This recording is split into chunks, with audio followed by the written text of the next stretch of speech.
आमदार विजयकुमार देशमुख यांच्या मार्गदर्शनाखाली व भारतीय जनता पार्टी युवा मोर्चा सोलापूर शहर अध्यक्ष डॉक्टर किरण मालक देशमुख आयोजित नमो चषक खो खो स्पर्धेमध्ये श्री शरदचंद्र पवार प्रशालेने दमानी प्रशाला संघांवर 5 मिनिटाच्या सामन्यामध्ये 14/06 असा खेळ करीत 0-1 डाव 0-8 गुणांनी एकतर्फी विजय मिळवला। या स्पर्धेचे आयोजन बुधवारी रोजी जय भवानी प्रशालेच्या मैदानावर करण्यात आले होते। या स्पर्धेमध्ये सोलापूर शहरातील 10 संघांनी सहभाग नोंदवला। स्पर्धेचे पारितोषिक तसेच वितरण माजी पालकमंत्री आमदार विजयकुमार देशमुख मालक तसेच शहराध्यक्ष नरेंद्र काळे यांच्या हस्ते झाले।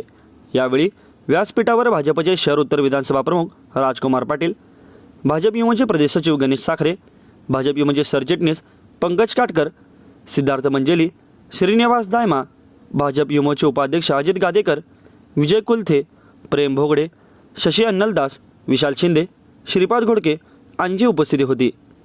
स्पर्धेतील विजेत्या शरदचंद्र पवार प्रशाला संघास रोख 11,000 रुपये व चषक, तर उपविजेत्या दमानी विद्यालय संघास रोख 7,000 रुपये व चषक, तृतीय संघ ठरलेल्या हंचाडे विद्यालय संघास 5,000 रुपये रोख व सन्मान चिन्ह देण्यात आले। स्पर्धेतील सर्व संघातील खेळाडूंना प्रमाणपत्र देण्यात आले।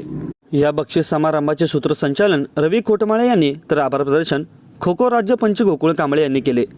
स्पर्धेसाठी पंच म्हणून आनंद जगताप, प्रथमेश हिरापुरे, गुलाम मुजावर, संजय बनसोडे, अनिल नगर सोंगड, निरंजन गायकवाड आदींसह जिल्हा व राज्यस्तरीय खो खो पंचांनी काम पाहिले।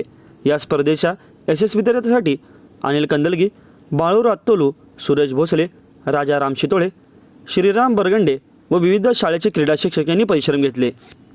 तसेच विद्यार्थी आणि तरुणांमध्ये मैदानी खेळांविषयी जागरूकता निर्माण व्हावी याकरिता भारतीय जनता युवा मोर्चातर्फे राज्यभर नमो चषकाच्या माध्यमातून विविध स्पर्धांचे आयोजित केले जात आहे।